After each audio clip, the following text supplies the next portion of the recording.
it's very tricky because you start your sport and you do it because you have a lot of fun on the court and you want to compete with the other kids, and then you start to earn money. A lot of people who out of a sudden want something from you. So it's super important that you have a good base, that you can trust your family as well, that you have always somebody you can talk to, because at the end of the day you can do a lot of mistakes. I mean, some of them you need to do, but a lot of them you can also avoid. The Australian Open one was really tough because I had my chances, and it was so weird because I was so sad and destroyed that I lost, but on the other hand I couldn't tell myself what I could have done better because I was playing so good. The one thing I always thought when I was waking up the next day is, was this my last chance? I wanted that Grand Slam title. That was deep in myself. That was my biggest goal I had, and I don't know how I would feel now after my career if I wouldn't have won that title. So I was always saying myself, hopefully I get another chance.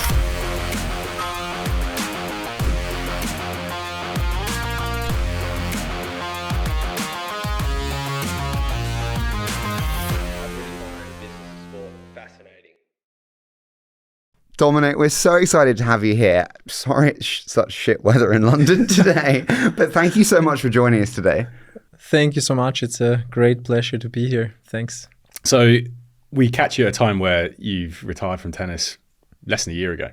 How's that been for you? How's the transition? Yeah, it's soon becoming 1 year of a retired tennis player, and transition went really well. But I think I was lucky too that the end of the career was not from one day to another, but I could really plan it. I was deciding it in March last year, and the last match was in October. So that was really like a transition period because I was still feeling like an active player, but also preparing the time after, because I was just 31 when I retired. So I was talking to some other athletes who were also retiring or forced to retire pretty early, what to do or what advice they can give me to not get a downfall or something, and that really helped. What advice did they give you? I'm intrigued. To keep busy. That was the most advice I got, and it's the one advice I would also give to somebody who calls me up and ask for it, because honestly I was my last match was on a Tuesday, and Wednesday was already the first appointment after, so that was amazing, and I was keeping so busy for the weeks after. How important was it that you were doing things towards the end of your playing career so that when you actually did finish, it didn't feel like you'd just fallen off a cliff? For me, it was crucial, because I think it's pretty dangerous if you have like a downtime or doing nothing for 4, 5, 6 months, because the days can get long. And what I also learned, if you don't have a goal like deep inside yourself, it can be really, really tough. So straight away, like in this period of time, I was setting goals for myself outside the court, which I honestly didn't know before. Well, everything was around tennis, and every goal was in the sport and in the tennis. So I started to set goals like in the outside world, in different departments, and that really helped. When you're playing and you're earning a lot of money, do you do financial planning for a career after tennis? Are you educated by agents, by management groups on how to make sure that you're financially set up well post a career? For me personally, when I came up on the rankings and when I started to earn money, I was not interested how the money works or what I do with it. I just wanted that at the end of my career, I'm safe financially. That's what I wanted, and I was really lucky that I'm still having him like a great financial advisor. He was taking care of everything since I was 18 or 19, and it's a really great relationship, and I could trust him from the first day on. And it was also super helpful when I got interested in all the finances and all the money, because I can call him whenever. He will explain me everything. But I was really lucky to have him from a very young age on. Do you remember that time when you did first get interested? What was it that intrigued you? That was when I got my injury, because that was the first time when I had a feeling that at one point the tennis career is gonna end, because the success went down and I was out for like almost 1 year. And before that, I was so intense in the world of tennis. I never had any injuries, luckily. So when that injury, the wrist injury happened, for the first time, I knew, okay, at one point it's gonna be done, the tennis career, and then life is completely different. And then I knew I had to take care a lot more about life outside tennis, and of course money and finances is a big part of it. Do you remember your first big financial win? It depends, you know. When I was really young and I got the wild card into my first ATP tournament, you get back then $4,000 for a first round loss, and with I was 18 back then. It was unbelievable amount of money, and I didn't know that you have to pay tax for it, that the hotel is deducted, that the coach, the agent gets something from it. So I thought that it's 4,000 straight in my pocket. It's amazing. At one point, if I'm on the tour, I get this at least every week, so I'm fine. So I didn't know anything about it. So 4,000 in the beginning was a lot, but now the first really big paycheck was Australian Open when I was 20. I qualified and I won my first round match, and I got, I think, 50,000 Australian dollars, and I was like, holy shit, that's unbelievable. How much money is that? But still, I didn't know what's happening after with all the tax and all the deductions. How does it break up? When we look at now the reporting of the numbers, and even to qualify for Wimbledon now, it's up to about 65, 70,000, which is huge for players. But when you do take out all of the coach, the physio, travel costs, how does it break down for the players? I think for sure if you get £65,000 in Wimbledon, you will leave the tournament probably with 60% less, I would say. So the tax from UK or from the country where you get the money gets deducted straight away. So and then of course you have to deduct it in your own country, and then you have to pay obviously coaches, travels, all your stuff. And then also it's interesting. For example, if I have a deal with one of my partners, I also have to pay tax for the amount of days I was spending in the UK or in the US, because obviously when I play Wimbledon or when I play US Open, I'm in the TV there, and everybody sees like the Adidas kit or whatever, so I have to pay tax for that in the country, and it's a pretty big amount. I was shocked sometimes. So those total packages now, how much can you plan as a player coming through to make good money, but also ensure that you're protecting your development? You know, you're continuing to focus in the right ways. You're not overspending on a coach. How difficult is it to ensure that those people around you are the right ones? It's a lot of experience, I would say. In tennis, you start so early. You start like with 5 or 6 years old. I mean, there are obviously some exceptions, and you don't change coaches too often. I would say in average it's like 4 or 5 years, and it's very tricky because you start your sport and you do it because you have a lot of fun on the court and you want to compete with the other kids, and then at one point, if you get really successful, it's all you want. But then there are so many things coming on you, like you start to earn money. There are coming a lot of people who out of a sudden want something from you, who give you so many advices. So it's super important that you have like a good base, that you can trust your family as well, that you have always somebody you can talk to, because at the end of the day you can do a lot of mistakes. I mean, some of them you need to do, but a lot of them you can also avoid. Can I ask you, how does like a contract work with, say, like an Adidas? Do they pay you every year to wear Adidas clothing and shoes? Is it tied into media commitments as well? Is there photo shoot? What does that contract look like in reality? I'm fascinated. Yeah, I mean, it's of course clothes and shoes. It's exclusive, really strict, and you get a retainer, like a basic fee.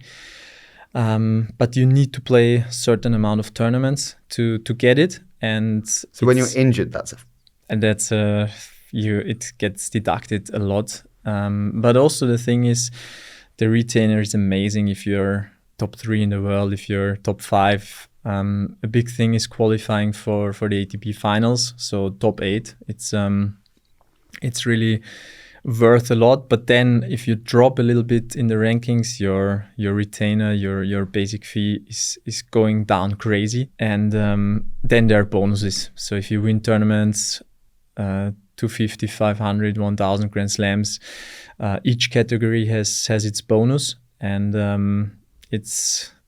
you can earn really a lot. But if you don't have a good season, then you drop down a lot. I think there is this one story when Rafa once finished the year when he was injured a lot, I think number 9, and he lost so much from his retainer from Nike, so they were able to sign 2 or 3 younger players because so much budget got free. So it's very interesting, and yeah, it's like 2 or 3 photo shootings each year. But it's very well planned because the calendar is so tight. And do you think about having multiple sponsors then, having a Rolex as well and having a aftershave brand? In the beginning of my career, no, and I was having a racket sponsor and clothing sponsor. Obviously, that's the most important for a tennis player. But then, yeah, there are offers coming in, and it really needs to fit the personality, I would say. And also for me personally, I always like to have long-term relationships, which I'm still very happy now that I'm with Adidas since 2011 and with my racket brand Babolat since 2015. But yeah, when there were offers coming in, it always had to go along with the way I am and with my personality. Was there ever one which you didn't want to do, but they paid you a lot of money? Yeah, there were. Yeah, I'm not naming them now, but there are also offers for appearance fee for tournaments, of course. Once you rise the rankings. Oh, that's pretty cool. Yeah, that's getting tricky as well, because sometimes the offers are great, but it would be much better to take a week off because the body and the mind just needs it. At what point was the Grand Slam success like integral to you being able to really drive that attraction? Because you've had 4 finals. You won the US Open in 2020, one of the few people outside of a Federer, Djokovic, Nadal, Murray in that era. Come on. Unbelievable. What is it? You, Del Potro, Cilic, Medvedev. Yeah. How much did winning change it? Or was it just being in and around the top of the game that had already put you in that category?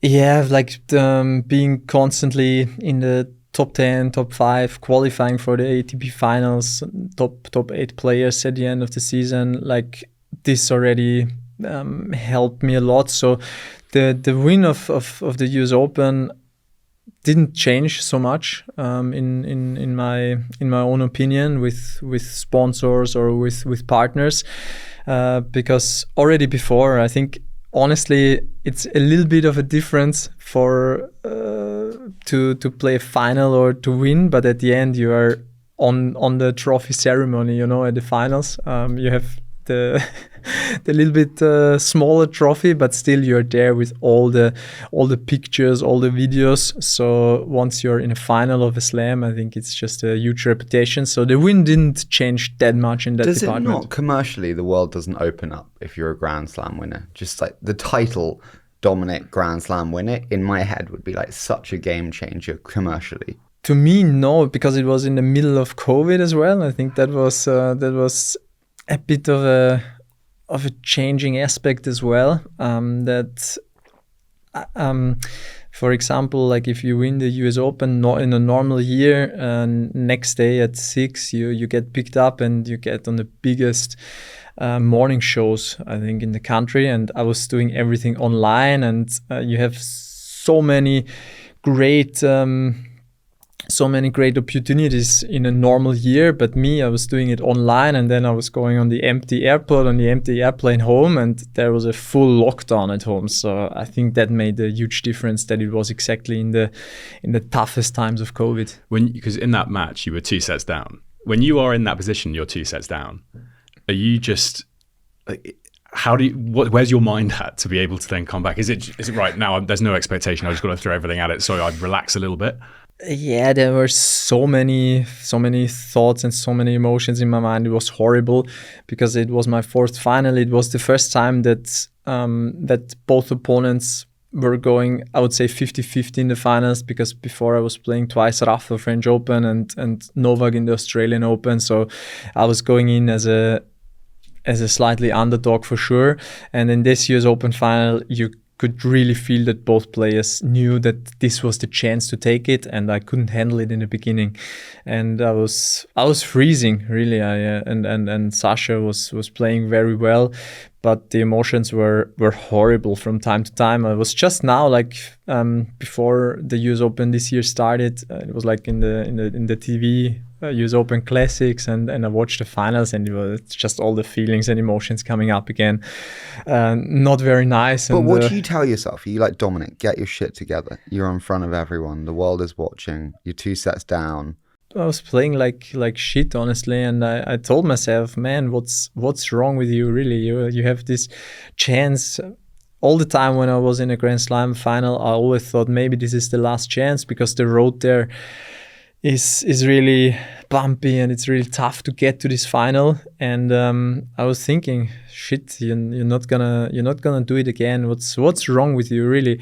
And but there was still a little bit of hope in the back of my mind. And at the end, I was also a breakdown in the 3rd set, and then finally I released a bit because there was nothing to lose. I just wanted, my mind was saying, yeah, probably you're gonna lose, but to just try to play well at least some games.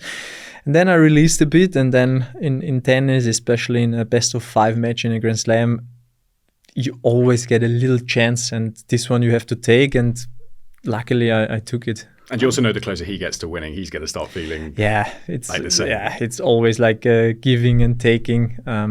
It's almost never happening that both players are playing super well at the same time. It happened in the French Open final between Yannick and Carlos this year. It was such a high level, but normally always one is on the top, and it's always changing. That's what makes it so interesting. When you played those French Open finals against Rafa, like completely honestly, everyone goes in, no, I back myself to have it. How much of that was like a mental challenge just to get on the court and stand on the other side of a net from someone like that? No, if you are an opponent against Rafa in the French Open final, they don't make it easy. Like the tournament doesn't make it easy. I think like every tennis fan knows it. You go on the center court, you do the warm up before the match, and then like the speaker, he's introducing you, and he says, I don't know, 9 ATP titles and this and that, and the crowd is like applauding. And then he starts to introduce Rafa, and he starts, winner of the French Open 2005, 2006, 2007, 2008, and the crowd is going crazy. Then it starts 10, 11, 12, 13, and the crowd is going mad. And you already lost the match. It's like it's one of the worst. It's one of the worst things I've ever experienced. I do believe in like positive visualization, like seeing the outcome that you want to see before it happens. When you go into that, like, are you like, fuck, I've lost? Yeah, the first year, 2018, it was like that. I felt like the underdog, and I had a completely wrong mindset. First of all, I was happy to be in the final. Then I was physically not on 100% anymore. And then Rafa was standing next to me with his huge aura, with already 10 French Open titles. And I knew somehow, today is not the day. But then the year after was completely different. I was beating him some weeks before, and I really was convinced that I'm able to win the finals, to win the French Open. I didn't see myself as an underdog. I saw it as a 50-50 match, but it was just, and I played really well. I cannot say anything about it, but there it was so impressive how he was raising his level. It was just unbelievable, and just kudos to him. How much conversation, communication is there between players in tournaments? There's always joking around in the locker room, and especially from people who are speaking the same languages. We go dinner sometimes, but it's not deep conversations, to be honest. It's very light conversations about the light topics. The reason I ask that is because more and more when we speak to footballers or American athletes, there is the conversation of business and, oh, what are you investing in? Oh, who are you partnering with? Was there ever a conversation about investing money, finance with the players on the tour?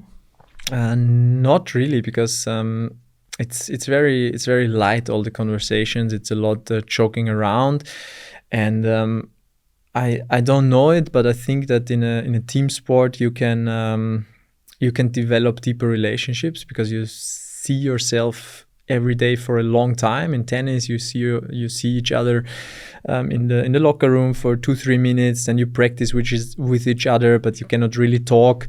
And then most of the nights, most of the dinners you spend with your own team, and then you have those conversations, but not really with your fellow colleagues. It's more, to me, what I experienced in between different sports. Like when I'm with some football players, I talk more about it. First, we talk sports because it's really interesting, but then also a little bit deeper topics. Is it lonely on tour? Yes, yeah, because there are nice people to spend time with, but I would say this is not a real deep friendship. And with your own team, it's traveling 40 to 45 weeks a year, and you feel lonely, but you still don't want to see them sometimes because you see them so much. So yeah, it can be lonely sometimes. I'm always fascinated, like the Grand Slam kind of period. Let's say you make it to something like the semi-finals and you've got 2.5 weeks. Did you rent a house somewhere in and around them? Your whole team together? You're living there? How did you actually set up for those big tournaments? In Wimbledon, it's a house. Yeah, like almost everybody rents a house, and do you take the same house every year? No, because sometimes like if you're lucky, you have a good house, but then it's already taken for the next year. So I didn't take the same house. I took the same hotel in most of the Grand Slam tournaments, but not the same house. But Wimbledon, I was never in the semifinals, so I don't know how it is there. But no, like the Grand Slam journey is a real roller coaster, I would say, because if you go deep, if you're lucky enough to go deep, semifinals or finals, you almost all the time have to survive some tricky situations. For example, probably the best tournament I've ever played in my life was tennis-wise was Australian Open 2020. When I reached the finals and I was really sick in the beginning of the tournament, like that was right before the COVID outbreak, so nobody knows if it was that because many players were really sick, and yeah, I just had to survive the first 2 or 3 matches, and then in the second week I was playing myself into the tournament. But for me it was always at one point amazing journey, the Grand Slam journey, but on the other hand was also really tough because at the end I lost my appetite. The only thing I could eat was like white bread with olive oil that was going down. So it's very tense, but very nice as well. We always hear players, they come to an end in an interview and they'll go, oh, like Wimbledon's my favorite, or this is the best Grand Slam. But how different are the 4 to actually play in? And what makes, I guess, the tournament a really good one to play in? Yeah, the 4 slams are so different, but they are unbelievable. Like as a player, you get everything what you want. When you come on site, it's not like you come to a tournament side. It's like you come almost to to home or to a hotel, like everything is taken care of. The locker room is like a living room. All the players are chilling on the couches, watching TV, watching the other matches. You have ice bath, you have all the physios, you have everything what you need for recovery, for pre-match. The food is great at a Grand Slam tournament, so all the four are great. If it comes to, and also the Masters 1000, it's the same. But if it comes to the lower categories like 250, 500, some of them are also really amazing, but some of them are pretty rough, I would say. Yeah, the locker rooms and everything are not that amazing. I want to go back to on that with the Grand Slams, the kind of player finance breakdown, because a huge topic right now on the business side of tennis has been the Players Association, which Djokovic and Pospisil set up. For people who don't know, it's the kind of fight for better distribution of revenue amongst finances amongst the players. And currently, I think in the Grand Slams, players get about 17% or so of total revenue. But in other sports, they get maybe 40 to 50% of total revenue. So while we read really big numbers, we're also looking at better ways to sustain tennis throughout the whole system. So it isn't just big money at the top, but we can create sustainable careers for everyone in and around it. Was that a prominent part when you were playing? Were these discussions starting to move in this direction to try and ensure that the players were better represented on the finance side in tournaments? Yes, definitely. We always have the big players meeting. I think before Australian Open and before US Open, and there it was a constant topic because what's definitely right, that tennis is such a big and such a global sport with such a huge fan base all around the world, and compared to that, the number of players who can live from it, I think is just way too small. And also the popularity of the players is way too small, because like players ranked 150, ranked 200, they're just unbelievable good tennis players, and they can beat, I would say, almost anybody from the top 100. But like a Grand Slam tournament just has 128 spots in the main draw. If you're 150th in the world, how much money do you make in a year, give or take? So there was a really interesting interview on that, and a guy called Taro Daniel did it recently. Yeah. And he made $180,000, I think, in 6 months. But his conversation here was, after I've given X amount to the physio, the coach, I'm left with a very small amount. I'm 150th in the world. Yeah. And to actually create a sustained career in this sport at 150, that should be easy. Yeah, exactly. And if you look at the 150th footballer in the world, I mean, look at the Premier League probably player. a Premier League player, yeah, for sure. Yeah, it's like 5-6 million. But then Djokovic obviously has done that as being a key part of this. When you're sitting at the top of the game and you get access to the biggest prize pools, do you see it as a responsibility as the top players to ensure the system is better represented? I was also just thinking more about it towards the end of my career, when I was thinking more about also my own finances and my own money, and how difficult it is and how complex it is. Because honestly, before I didn't care too much about it. I also didn't care too much about my own finances. So do you wish you'd cared more earlier? Would you have done anything? For sure. Would you have done anything differently? Yes, I would educate myself definitely more about finances, about money. Also, do a lot more stuff outside the court from an earlier age on. Yeah, you wish you'd done more outside the court, but then you look at someone like an Emma Raducanu or any great young talent who suddenly becomes in the spotlight. Often they are then criticised, and performance can dip on the back of multiple partnerships doing too much outside. How do you think about that balance? I think it depends a lot of what you want to do yourself, because if you win, I would say, like, let's say a Grand Slam, and you have 15 partners and you have like 150 days of photo shooting, it's just, I cannot speak for other people, but for me it wouldn't be nice. It would be just really exhausting. But if you find something from a young age on where you're really interested outside the court, doesn't matter if it's finances, if it's something completely different. For me, I think it could have really helped my performance outside the court, because you get some different stuff on your mind. You get relaxed maybe a little bit more. You get outside your loop. I think it can really have a positive influence also on your on-court performance. Yeah. But just, on that finances, but the ATP have actually tried to address it, haven't they, with this baseline initiative? You mentioned something that I don't think we really consider, because again, in other sports, especially team sports, your contract covers you when you're injured.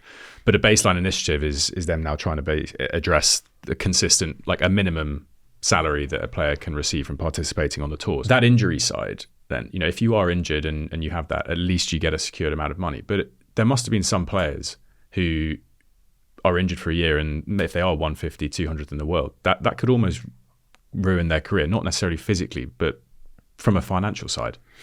Yeah, definitely. But I think they introduced baseline 2 years ago or 3 years ago. But before that, you were getting nothing when you were injured. And anyway, in tennis, if you play well, you earn more. If you lose a lot, you earn less. And if you're injured, you basically earn nothing. But you still have to sustain your coach, your team, also your living at home. No, so that's tough. And I mean, everybody who has like a professional sports career at one point faces those injuries, and it can lead to a very tough situation. I always wonder this. I don't know if you do. When I look at it and I see coaches, and I see the coach that was sitting in a Federer or Nadal or Djokovic's box, or you if you're at the top of your game, and I always think, what do you coach Federer? Because it's not probably going to be technical, because he's just so good. Maybe it is, but like, what is the role of your tennis coach when you're doing all of these sessions? What are they working with you on? Once you're on top, like, most of the work is done, I would say, in early age. So once you're on the top, it's nothing technical or whatever. It's you need to look to your coach in the box, and you need to have a good feeling, and he needs to give you good energy, and he needs to give you trust. That's the most important. If even in US Open finals, for example, I was not trusting myself. As I said, I had really bad mindset, but I was looking outside to my coach, and I could feel and I could see that he still has a trust in me, that I could still turn around this match and win it. And I think if you're on the top, if you're playing for the biggest title, that's just the most important. During the games, in the practice, it's the same. Let's say you're in an Australian Open final against Djokovic, or you're in an Australian Open final against Nadal. What strategically would a coach say to you to focus on if you're facing Rafa or if you're facing Djokovic? First of all, we would have looked on the former matches where I played well, but then to me, or also to my team, was always like this against the best players, against Novak or against Rafa, that the one who is able to push through his own game is gonna be the one who wins at the end. And there's not much about tactics or how you play in the game. It's just, for me, it was always, I needed to push through my own game, and that I can play my game more than Novak or Rafa could play their own game. But to avoid this, that they can start to play their own game, is so difficult, because once like Rafa is dominating you or Novak is dominating you, there's no way back. There's no chance.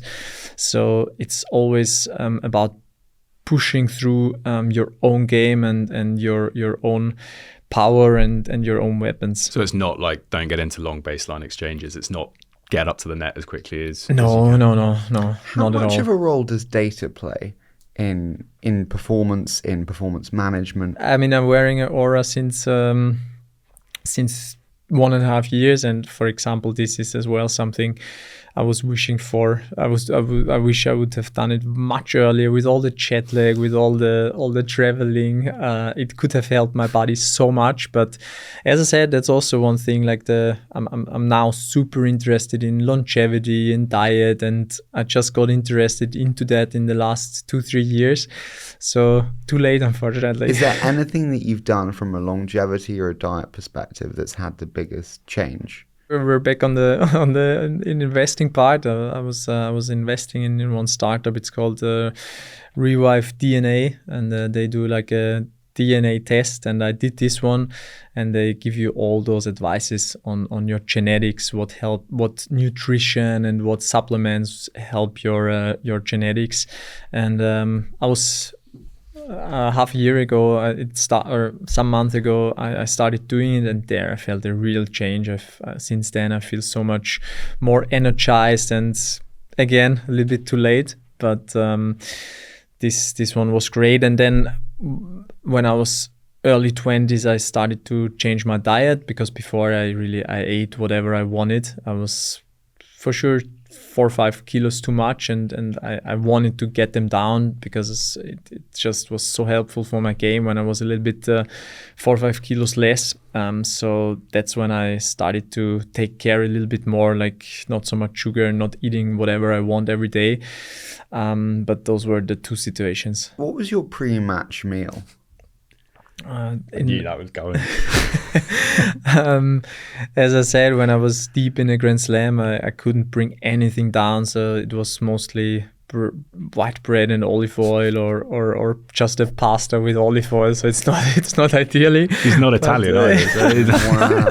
Wow. And that was it. I was maybe sometimes trying to eat some fruits as well, some nuts. But that was it, and always espresso before the match. When Djokovic went on that, it was like 42 match unbeaten run. He won at least 2, maybe more Grand Slams in that year. I can't remember, was it like 2011 or 2012? They made so much of it being his change in diet.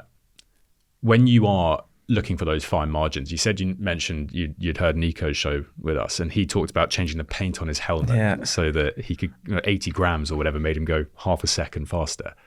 Are you looking for those marginal things that will take you into that next level? Yes, it doesn't matter in which department I was doing it. It can be on the racket, on the string, but also of course on the diet. And trust me, I tried everything diet wise, like gluten-free, vegan diet. That must have been a problem for you, gluten-free, with your exactly, bread, olive oil, and pasta diet. Yeah, but I was just getting sick after 1.5 months, so it was nothing for me. So I needed some time to find out, but I think many players are trying out everything just for those little margins, which are so important, especially when it goes towards the end of the big tournaments. I went off on a tangent with the coach question, but I meant to ask something as we were coming out of the players and creating the sustainability, because from the financial perspective, one thing that we've seen in sports, where I'd say where the athletes are freelancers, particularly in modern sport, those sports have been open for disruption. They've been open for new people coming in and going, hey, Live Golf, we can offer you the chance to not just make more money, but also choose where you play a little bit less. But the core of those products in Live Golf, for example, over the PGA, is if you play in a PGA tournament and you don't make the cut, you don't get paid at all. For Live Golf, you get paid just for turning up. And suddenly for some of those players, that is a much, much better bet for them to be able to go and operate at top level sport. I look at tennis and I just see a mass opportunity for someone to come in and seriously disrupt the sport. Do you have concerns around the structure of tennis? Yes, for sure. I'm thinking about it, but I'm also like thinking about if it would be that bad actually, if there's somebody new coming in and creating something different. It doesn't mean that the tour how it is now, it's gonna be gone, but maybe there's coming something new, but which is parallel, or which can exist in the same time. But I agree with you that in tennis especially, it's quite dangerous and it's quite open that something new is coming. But I don't know exactly how the developments are right now. Because all the Grand Slams kind of operate separately, correct? And then you have the ATP and the WTA and the ITF. Do you as players feel that kind of division at a senior level with so many stakeholders? Yes, you feel it a little bit because the Grand Slams, they have so much power. I mean, those are the tournaments tennis is known for, and probably, I don't know, most of the fans globally, they know Wimbledon, they know US Open, they know French Open, they know Australian Open. They don't know Cincinnati Masters, or they don't know the 500 in, let's say, where's a 500 in Acapulco or something. They are amazing tournaments, but the average tennis fan wants to go to Wimbledon. And it's really, I don't know if it's like that in other sports, but like that the 4 Grand Slam tournaments are organized by the ITF and all the other tour by the ATP. So it's they are working together somehow, but still I think it's a bit complicated. Which is the best run tournament? Which one were you like, wow, seamless, slick, amazing? The 4 slams are around amazing, which is they also need to how much turnover they make. Which one's the best in terms of how it's run? I would even say Australia. Which one's the worst?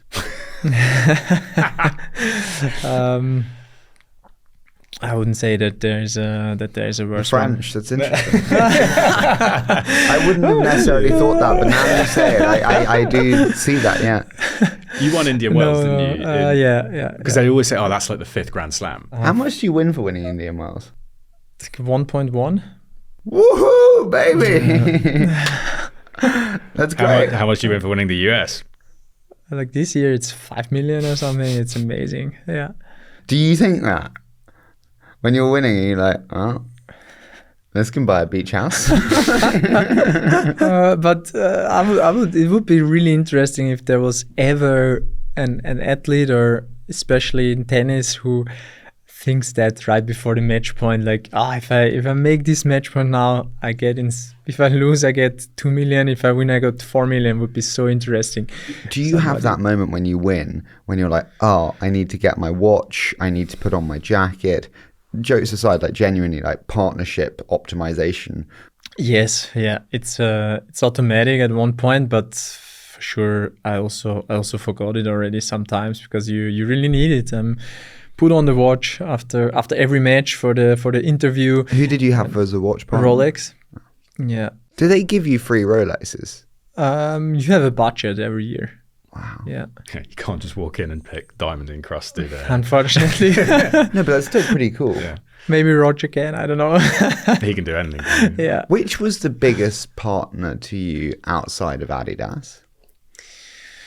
I would say Red Bull. I love this partnership because, first of all, it's an Austrian company, and they had long time really troubles to get into tennis. First of all, I think they didn't want to, but then they wanted to. But then there's obviously like sponsor pool on the ATP and on the Grand Slam Grand Slam tournaments. I still cannot drink the can. I think it's forbidden. There's a funny scene at the US Open 2020, I think, if you look on YouTube.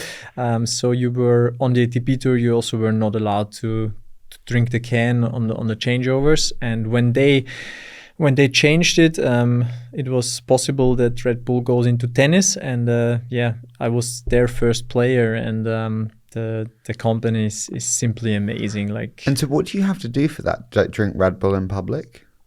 Yeah, that's what Red Bull likes the most. If you drink it in public, I mean, for me, towards the end of a Grand Slam tournament or a tough tournament was the only thing that gets me awake, because I drink so much coffee that doesn't get me awake anymore.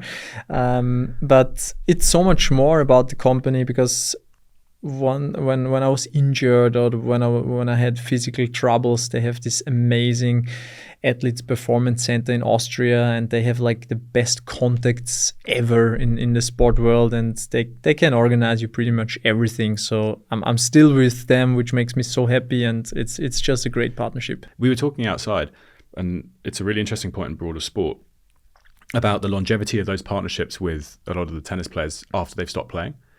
For so many players in football particularly, everyone has to fight so hard when they're playing, because once you retire, you're kind of on the heap. People care much less. But you're signing deals. You were just talking about Adidas. You still have that relationship with Red Bull, where even though you've retired and you're not playing these slams and these top tournaments, you're a major brand ambassador for them. Why do you think that is with tennis?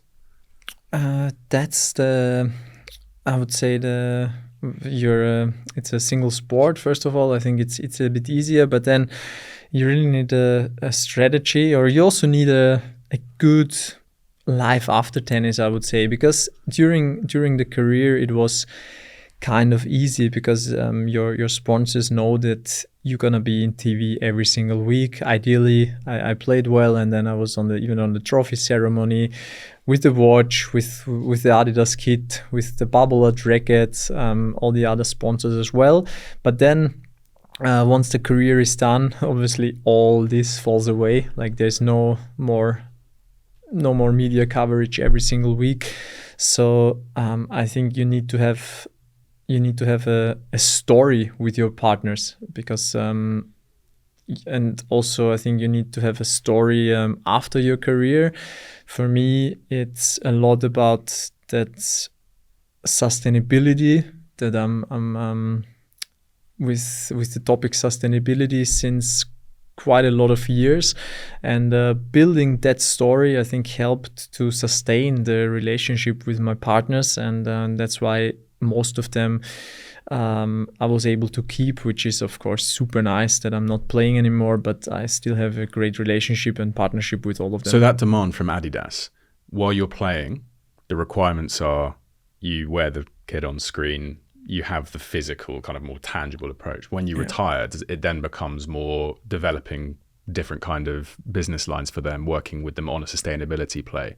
So they shift the responsibilities on you, but they keep the relationship strong. Yeah, exactly. I was, for example, I was testing the new shoes, the new models of the tennis shoes, because I'm still playing, and I'm giving them the first insights of the shoes, and then I'm going end of September. I'm going to the headquarters there together with Angie Kerber. She's also retired now. She's like a 3-time Grand Slam champion, and we do a kids clinic, because they have like a huge kids clinic, I think, where kids have their first try in our case in tennis, and we spend 2 nice days with them. So it's more about those different stories. We mentioned there like longevity and extending that beyond. One way to do that is to own your own channel, actually, and to own like a social presence.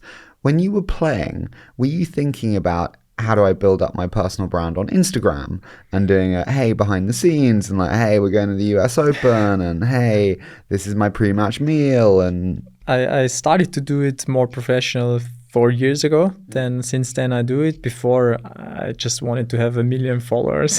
That was the big goal on Instagram.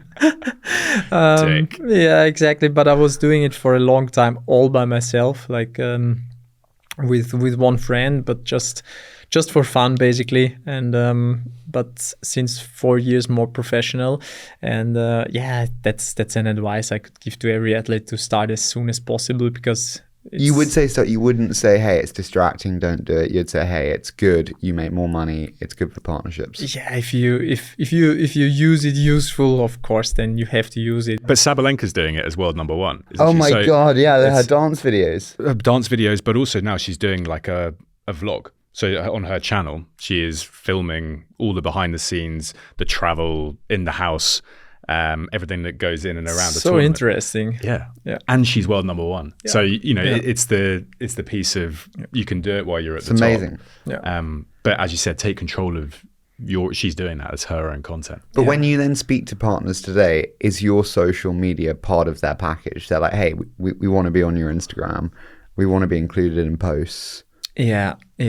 Because I for I think for Austria, I have a really huge number of followers, luckily. So You got more followers than people in Austria. Yeah. No, unfortunately not. That was a goal, but I couldn't reach it.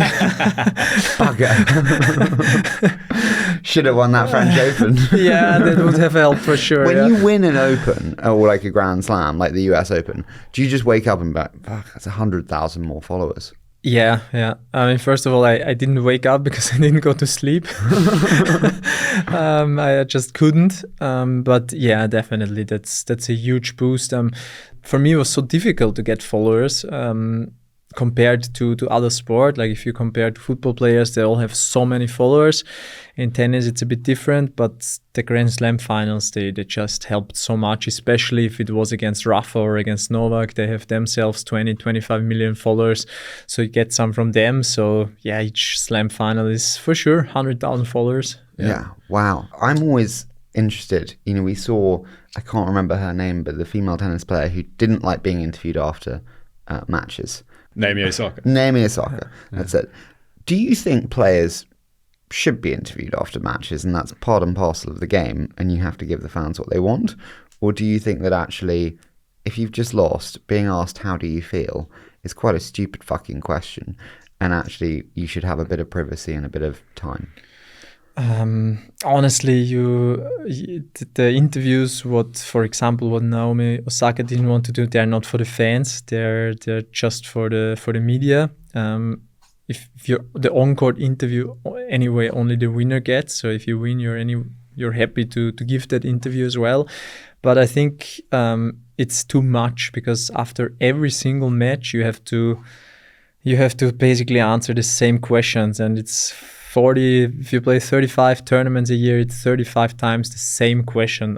So it's too much. I think they should reduce it a bit. I mean, if you won or lost, if it's a big surprise, of course, you have to do it. But I don't know, if you're number one in the world and you won your second round match 6-2, 6-1, and you have to answer the same questions again for 30 minutes, I think it's just too much. And so it's a little bit quality above quantity, and which is not happening at the moment, I would say. Because also in football, like sometimes the players are with the coach on the press conference. You choose the players, but they don't have to be there every single time. Yeah. But then you also have the concentration of financials towards one player. You have the concentration of brand. I'm a little bit harder. I'm like, suck it up. Like, you want all the benefits of being a single sport, which it is. I think it's actually like an opportunity. I know that sounds really... Yeah, but I guess you said if you were maybe going into those and were asked a set of questions that were slightly different, or maybe a little bit more interesting, or could be dissected slightly differently, rather than... Also, that was you a know tough that they're match, just going to take 30 seconds now for TikTok, and it's where you were like, that's a stupid question, I don't want to ask it. They'll be like, Dominic responds badly, and it's like... Yeah, I get you there. But it's what we have talked before. If sometimes I really enjoy interviews or content like here, I really enjoy, because it's so nice. It's a little bit deeper. But as I said, in an interview, it's all the time the same questions. So there's no value to that. Federer, Nadal, Djokovic, he's the GOAT. Yeah, exactly. It's like Messi, Ronaldo. Exactly, yeah. When you lose a Grand Slam final, when you do go to sleep that night, say, what do you tell yourself when you wake up? Honestly, I was happy that all the tension was over for the 2 weeks. So it was a huge relief, first of all. But then, of course, I was sad and completely empty. Just probably not going out of the hotel room much, or flying home next day and just lying around. But then the Australian Open one was really tough, because I had my chances, and it was so weird, because I was so sad and destroyed that I lost. But on the other hand, I couldn't tell anything to myself what I could have done better, because I was playing so good. So that was a really tough situation. But the one thing I always thought when I was waking up the next day was this my last chance? Because especially the last 5-6 years of my career, I wanted that Grand Slam title. That was deep in myself. That was my biggest goal I had. And I would have been, I don't know how I would feel now after my career if I wouldn't have won that title. So I was always saying myself, hopefully I get another chance. How were you that morning after then when you actually did win? A lot of athletes that we hear talk about aspiring for something their whole career, they then achieve it, and suddenly there's that feeling of emptiness afterwards because their goal has been reached. Did you ever have that? Yeah, for sure. I was feeling really not good, but straight after the finals, I was on a euphoria. There was still the COVID French Open. 2 weeks later only, I was playing so well. I was feeling just unbelievable for 3-4 weeks. And then after the ATP finals, actually, I went for holidays. And then when everything was calming down a bit, I was just done with everything. Because just as you said, this goal what I had deep inside myself was gone, and basically I had no goal at all after that. And like this, you cannot just. When you're on holidays, do you just totally chill? Are you still training? Are you still? No, total chill for 1 week, I would say. So the holidays is mostly 10 days, so 6-7 days, nothing, and then starting to run again, doing some gym work, because if you start playing without, then your body is destroyed. For so long, like anyone who's around 30, right, we've grown up with like an insane era of tennis, with the players in there, the Federer, Nadal, Djokovic, Murray, Wawrinka, these players that have been absolutely incredible for the sport and continue to grow the sport. For ages, we're looking at it going, the concern is, how does it continue? Now we've got an amazing rivalry that's starting to build with Alcaraz and Sinner. How do you look at tennis today as a developing sport, continuing on that amazing work of the last 20 years? With these young players coming through who seem to be capable of at least matching some of the achievements of those that I've just mentioned? For me, tennis is really lucky that Sinner Alcaraz showed up, because there was so much talk everywhere that it's gonna have a huge crash after the era of Federer, Nadal, Djokovic, Murray. That tennis is gonna go down, but then Sinner Alcaraz, they raised it up to a new level, and which is very important. But for me, it's just a normal run of time. No, I mean, the Federer and Nadal, they raised it to a new level. Then Djokovic, Murray came. It was an unbelievable era, and the same is happening now. Sinner Alcaraz are coming. They raised the game to a new level. But I think, to me, it's just normal, and probably in, I don't know, 5, 7, 10 years, new guys are coming around, and now you're saying, oh, you cannot play better than in the French Open finals, but then somebody will come and will even top that. Are the shining stars in youth camps the shining stars that make it to the Grand Slams? Do you know Sinner and Alcaraz at 15 are going to be the ones? Alcaraz, yes. Sinner, no. Why so? No, because I was practicing with Carlos when he was 15 or 16 in Rio de Janeiro, and he was very skinny back then, but the practice was so intense. So I was talking to my coach after, and we were saying, yeah, I mean, this guy's gonna be amazing, 100% at one point. And then I was practicing also with Yannick, I think one time, Monte Carlo or something, and you could see that he's a really good player, but and of course possible that he's gonna become a great, but who knows, maybe yes, maybe no. Luckily he became one, but it's very different. Sometimes you can see it's so obvious. I think it was with Rafael and with Carlos, and then there are players who are developing a bit later where you cannot see it. Who surprised you, apart from Sinner? Who's maybe doing far better than you would have thought? Medvedev. Really? Yeah, we had one match when we were both, or he's younger than me, when he was 15 and I was 18, and basically it was not even fun for me because he was just not good enough, and he became number one in the world and won the US Open. So that's simply amazing. Big part of your work now is tennis academy. Yeah.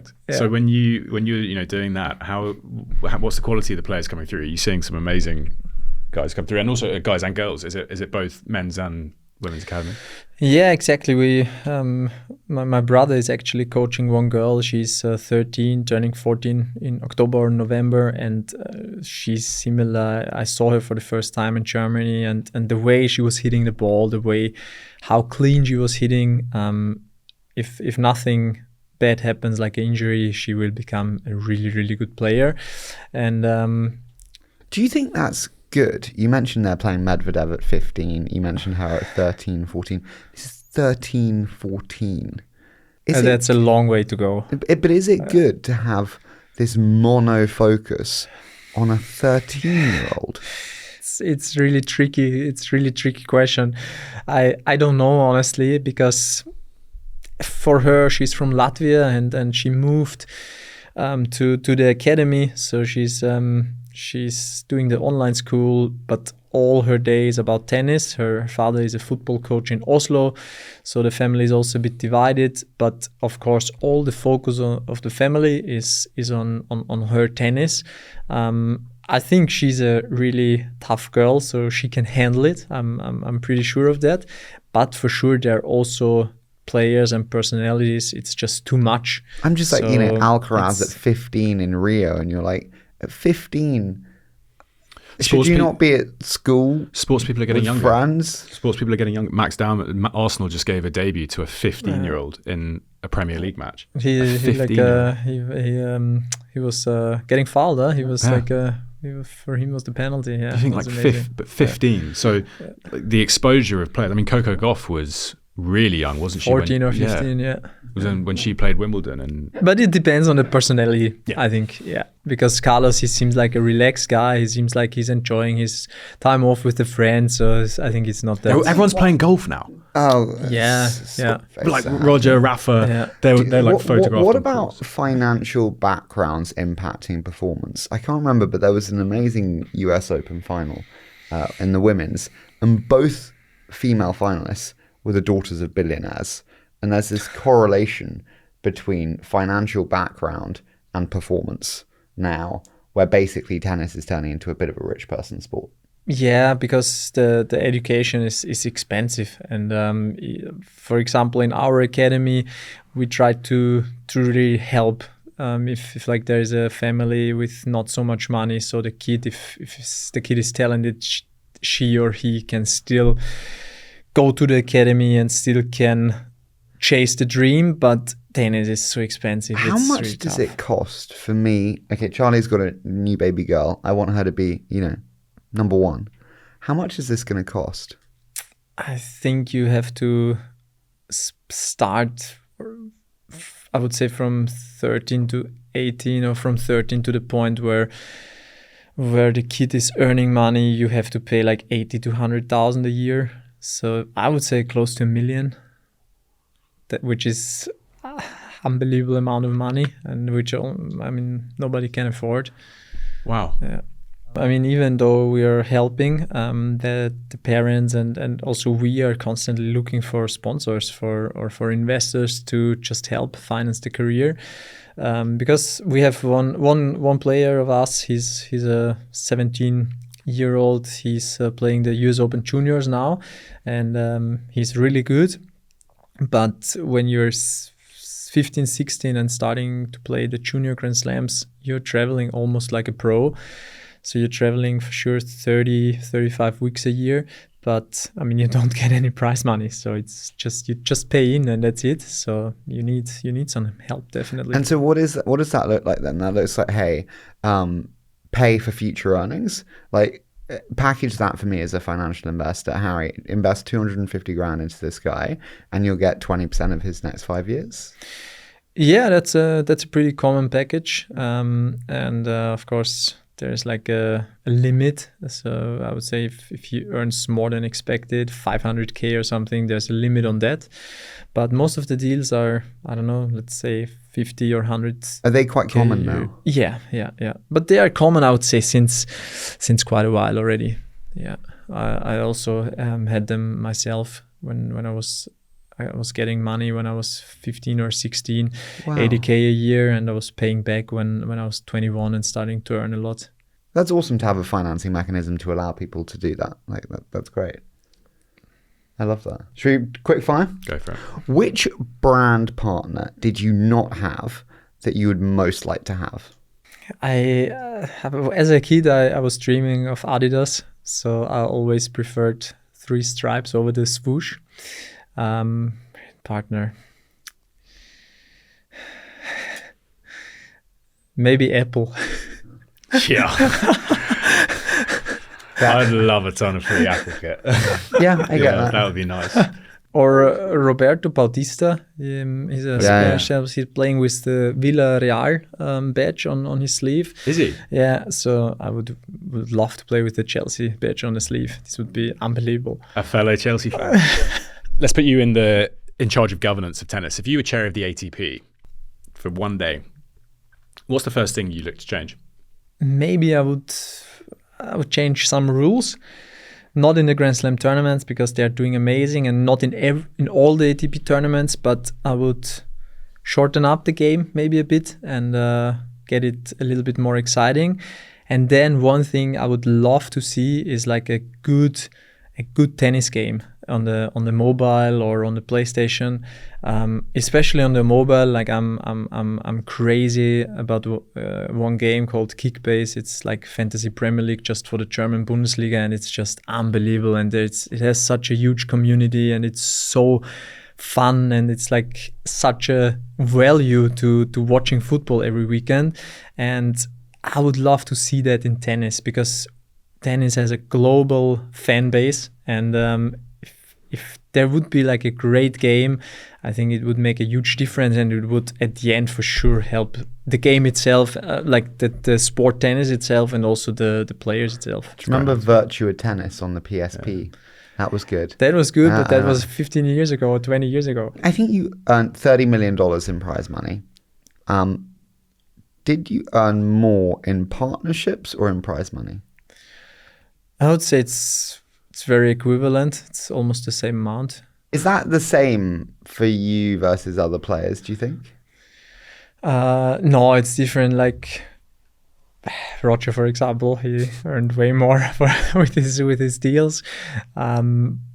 If you're not a GOAT like me, but if you were still like, I would say maybe a very good player of his own generation, then I think it's like that. It's prize money and deals are very, very similar. If you're a GOAT like the big three, then the deals are way more. And if you're lower ranked, then you almost only have the prize money. So I think that's I stick Alcaraz and Sinner in front of you right now, and I ask you to choose. You have to choose which one finishes their career with more slams. I don't know. I think, honestly, Novak's record is going to be very tough to break, but they will both finish between 15 and 20, I would say. Who's finishing more? I have no idea. I don't know. You think they'll get to 15, 20? I think so, yeah. That's what I would say now, yeah. Do you think that to be to be that good, when you're talking about the players at that level, do you think you have to have someone with you? So Novak, Rafa, Roger, all getting 20 plus. Probably got better because they were playing against each other at such a high level. Yeah. Do you need? So if it was just Alcaraz, do you think that would actually not help him a huge amount? I think so. Yeah, because if he has 5 slams now, I think, and Yannick 4, I think. So if it would be 5-0 or something, I think he wouldn't go with the same focus into the US Open like he's going now, because if everything is going normal, probably they're gonna play the final again. And if they want to get to the numbers of the big three in slam titles, every single slam counts. And that's why I think both of them, they go with a different focus in every big tournament. He's my favorite athlete across any. This isn't even a quick fire question. He's my favorite athlete across any sport. I've loved him since I was a kid. Federer. What was it actually like to play against him? Was it? Honestly, it was always great, but the first meeting I'll never forget. It was in Brisbane, and you always talk a little bit in the locker room, and he was apparently he was having fever or he was not 100%, and I was playing really well, and I thought, oh, amazing, like maybe he's not 100% and I'm playing really good, I'll beat him in our first meeting. And then he just destroyed me so bad. And but it was not bad for me. It was everybody who loves tennis loves him because he's playing like nobody else. So it was even... Does he play like nobody else? Yeah, 100%. Yeah, not now and not back in the days for sure. And it was even nice to watch myself getting destroyed in this match. Yeah, but that was great. This is so great. It's such a good shot. Well done. Love it. Final one from me. You can go back to any match that you've played across your whole career and relive it. Which match do you go back to and relive or change? That's the Australian Open 2020 finals, to change it, because I was playing the best tennis of my career, and I was 2-1 sets up against Novak and had a break point, and I would change this one shot which I played on the break point. It was not bad. He was playing serve and volley, and I was on the passing shot, but I was just choosing the wrong corner, so he was there. So I would just change this particular shot, and I would be really curious how the match would have gone. Do you relive that moment in your mind? No, not anymore. Now I'm happy with everything what came, but after the month after, it was lockdown, so I was at home. I was reliving it for endless times. Yeah, Worst time. not play down the line, just play the cross or a lob. You're sitting in the corner of a dark room, down the line. Yes. Full Ruben Amorim on the bench. That's amazing. Final one from me. Tennis done from the competitive side now. You're looking forward, the next 5 and 10 years, you're starting to establish this new life for yourself. What do you want to be achieving? I have 4 pillars, I would say. Now, one is our own company, what we founded last year. Everything with renewable energy. Our flagship product is Energy Community, so we can help pretty much everybody right now only in Austria. Doesn't matter if it's a big company or if it's a private person, to get clean green energy produced in Austria. So this one we want to scale, and that's a big one. The second pillar is obviously the tennis academy, where would be a dream to see players coming out there and compete in the Grand Slams, compete in the biggest tournament. The third pillar are my partners, which I'm having great relationship with them, and where I want to continue. And the fourth one is investing. Right now I'm out of budget, but hopefully there's coming something new in the next years, some new budget, and I really love it, especially to invest and help startups or companies which have impact. That's super interesting, and those are the 4 pillars. It's a lot to do, and looking forward to how it's gonna turn out. Dominic, thank you so much for doing this, dude. I so appreciate it. We so appreciate it. It was It's been great. fantastic. Thank you so much. It's really nice. Thank you.